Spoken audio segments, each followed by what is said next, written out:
तुम्हारी श्यामा जो कैसी है, भक्त लोग कहते हैं किशोरी जी, मुझे तो केवल आपके ही चरणों का भरोसा है। मोहि तो भरोसा तेरो ही किशोरी राधे। मोहि तो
इस प्रकार से मेरा गला तो बैठता ही बैठता जा रहा है।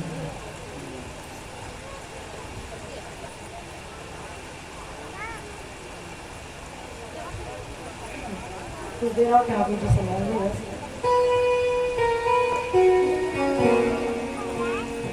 ये आगे सारे ब्रजवासी किशोरी जी ठाकुर जी का मिलन हुआ, बहुत बड़ा प्रसंग है। और फिर जाते वक्त कहते हैं कि कितनी गोपियां वो तो ठाकुर जी में ही समाहित हो गए। गोपियों ने अपने प्राण ठाकुर जी में स्थापित किए। आहुष्टते नलीर नाम पदारविंदम योगेश्वरे यदि विचिंतमगाद बोधे संसार रूप प्रतितो करुणावलंबम गहे जुषाति मनस्य दिया सदा। सारी गोपियों ने अपने प्राण ठाकुर जी में विराजमान किए और उनका शरीर भाई व्यर्थ नहीं गया। ये जो कितने संत जन तो कहते हैं कि जो गोपी चंदन बना हुआ है ना, तो गोपियों का शरीर ही है। तो फिर भाई अब आगे थोड़ा बढ़ो, अभी सुदामा जी भी बैठे हुए।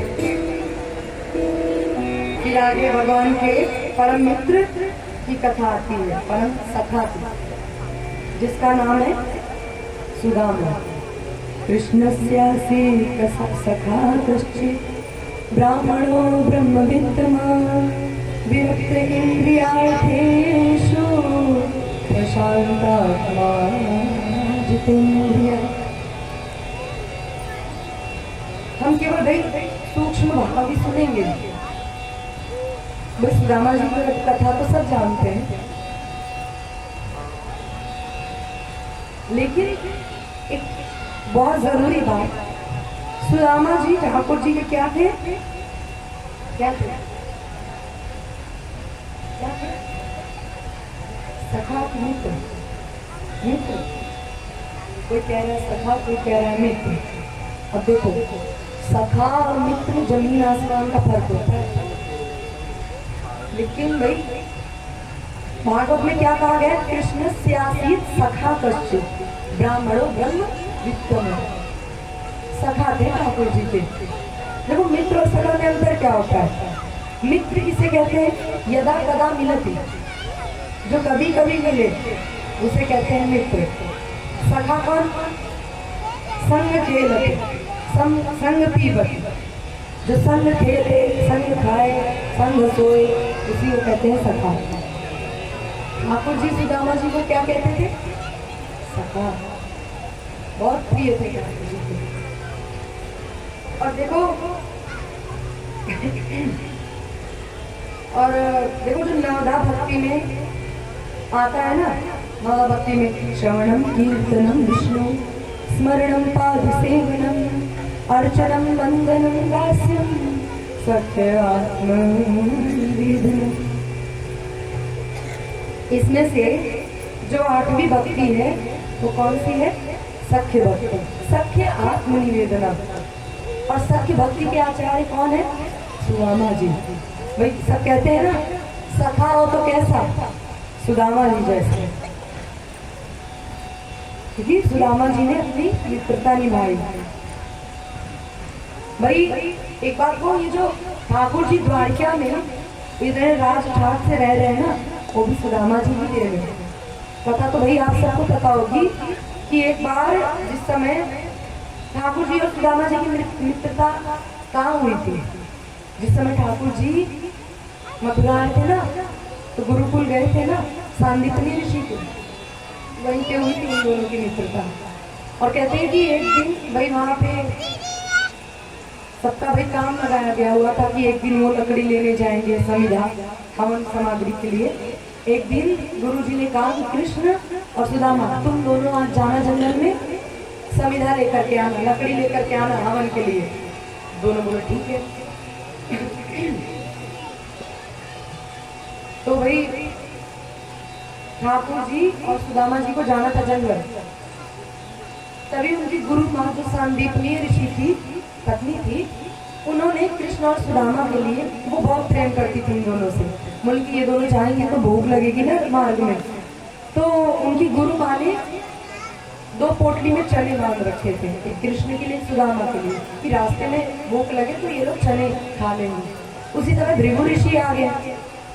भृगु ऋषि आ गए थे तो भृगु ऋषि बोले भिक्षाम नहीं मारते, भिक्षा मांगने के लिए। और उस समय उस आश्रम में कुछ नहीं था खाने के लिए, केवल ये दो पोटली चना ही थी, जो कि उनकी गुरु माँ ने किसके लिए रखा था? कृष्ण और सुदामा के लिए। तो भृगु ऋषि मांगने आ गए तो गुरु माँ ने कहा भगवान आज तो कुछ नहीं है। अब जैसे ही भृगु ऋषि आए तो उन्होंने चने की पोटली पीछे कर लिया कि भाई ये तो कृष्ण सुदामा के लिए, मैं कैसे दे दूँ इनको, अगर वो दोनों भूखे हुए तो, भूख लगी तो इन दोनों को। तो बोले कि भगवान आज तो कुछ नहीं है आश्रम में, आप कृपया कर हमें क्षमा कीजिए, आप कल आ जाइए। अब भृगु जी भी मन में सोच रहे कि इतना बड़ा आश्रम और कुछ नहीं है क्या। तभी उन्होंने दिव्य दृष्टि से देखा तो भाई आश्रम में तो कुछ नहीं था, लेकिन गुरु माँ के हाथ में दो पोटली चने थे। तो भृगु ऋषि तो वहां से चले गए, लेकिन फिर कहा कि बताओ उनके पास चने थे फिर भी उन्होंने मुझसे झूठ बोला और मुझे, मैं भूखा था, मुझको वापिस लौटा दिया। इतना बड़ा मेरा अपमान। मैं श्राप देता हूँ जो भी उस चने में खाएगा वो दरिद्र हो जाएगा। और जिस समय ये श्राप दे रहे थे ना, उस समय सुदामा जी ने एक झाड़ियों के पीछे तुलसी तोड़ रहे थे। सुदामा जी ने सुन लिया और सुदामा जी ने क्या किया, बोला कि उनको, सुदामा जी को तो पता ही था मेरे और कन्हैया के लिए गुरु माँ ने वो चने रखे, और दौड़ करके जाने लगे और वो चने की पोटली गुरु माँ ने ले जाकर कृष्ण को दे दिया। तभी सुदामा जी दौड़े बोले कि अरे गुरु माँ आप इनको मत दीजिए, ये चने की पोटली मुझे, ये बड़ा लापरवाह है, कहीं गिरा दे दो, फेंक दे दो, तुम मुँह को दे दो, मैं संभाल के धरूंगा, मैं दे दूंगी आपको खाने की। सुदामा जी ने वो चने की पोटली ली और बोले चलो कन्हैया हम देंगे तुम्हें। अब पूरी रात में सोचते जा रहे हैं अगर मैं ये इसे कहीं पे किसी और को दे दूं तो भाई वो भी बेचारा दरिद्र होगा जो इस चने को खाएगा,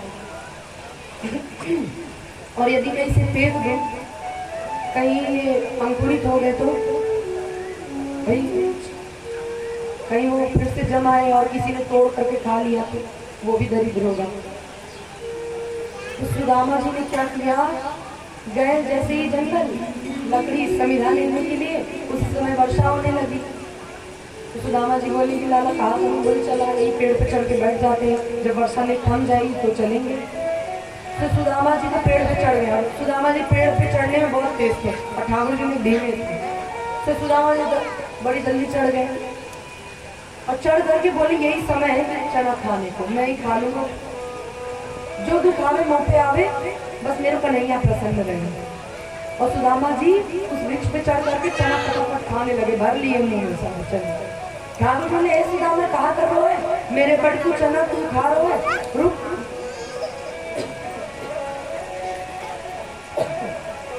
ठाकुर जी बोले रुक, मैं अभी बकू बताऊं, मेरे बड़ की चना तू खा रहे हो, रुक जा रुक जा रुक जा। जितने भर में ठाकुर चले उतने भर में सुदामा जी सारे चने खाए। ठाकुर जी बोले सुदामा तेरे यहाँ सही ना कियो, मुँह की भी भूख लगी ना, तूने सब लोग चना खा को जा, मैं तेरे से बात ना करूँगा, लेकिन तेरो ऐसा स्वभाव तो ना सुदामा कि तू दूसरों को हिस्सा तू खा जाए, तू तो दूसरों को अपने बाग में से दे, लेकिन तेरा स्वभाव तो मैंने आज पहली बार ऐसे देखो। अब देखो सुदामा जी चने खाए जा रहे, नेत्रों में जल भरे हुए हैं और मन ही मन सोच रहे हैं कन्हैया बस तू खुश रहे, बस मेरा लाला प्रसन्न रहे, समझो मुझको सारी खुशी मिल गई। और सुदामा जी ने सारे चने खा गए। और ठाकुर जी ने क्यों कहा, सुदामा जी ने कहा अरे कन्हैया कहा करो, मुझको इतनी जोर की भूख लगी, इतनी जोर की भूख लगी, लाला मुझको माफ कर दे, मैं पूरा चना खा लूँगा, लाला मुझको माफ कर दे, मुझको बहुत जोर, इतनी जोर की भूख लगेगी कहाँ खाऊँ। लेकिन सुदामा जी भीतर भीतर जान रहे हैं। अब देखो ये जो आज ठाकुर जी द्वारिका में राज कर रहे हैं ना, वो भी सुदामा जी की देन है। अगर वो चने ठाकुर जी भी खाए होते ठाकुर जी भी दरिद्र हो जाते। भाई एक दिव्य ऋषि का श्राप है, लेकिन वो श्राप सुदामा जी ने खुद पे लिया। इसे कहते हैं सखा। और देखो भाई एक मेन बात, सखा बनने के लिए हमारे भीतर कौन सा गुण चाहिए?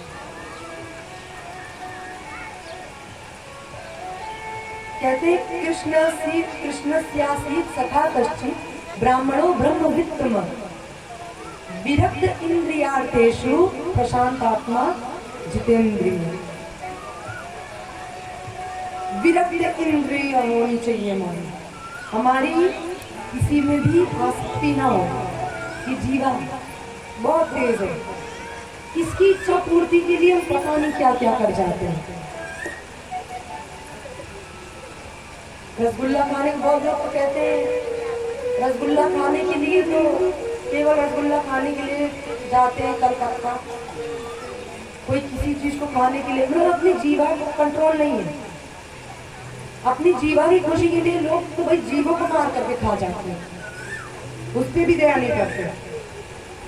इस पे विरक्त इंद्रिय, इस पे कंट्रोल करो, और जो इस पे कंट्रोल करता है पहला लक्षण विरक्त इंद्रिय, इस पे थोड़ा संयम रखो।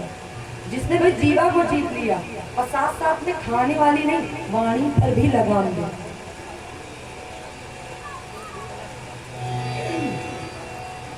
बहुत लोग भाई इतना कठोर बोलते हैं कि भाई गोली का भाव पूछ जाएगा, भर जाएगा, लेकिन बोली का नहीं।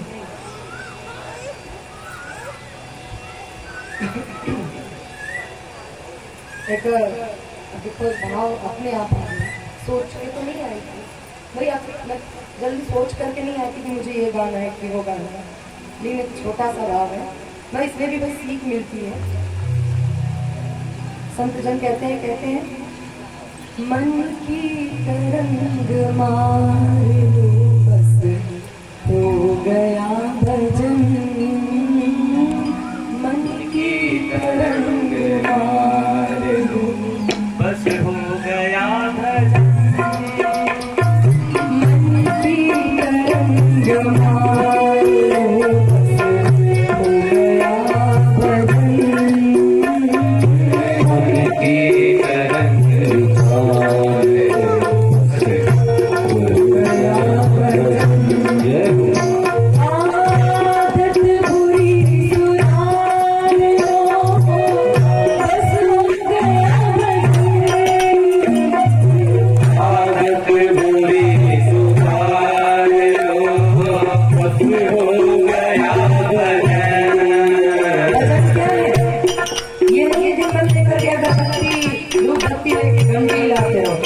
भाई अपनी आदत सुधार लो, अपनी पूरी आदत सुधार लो, सबसे बड़ा भजन भाई।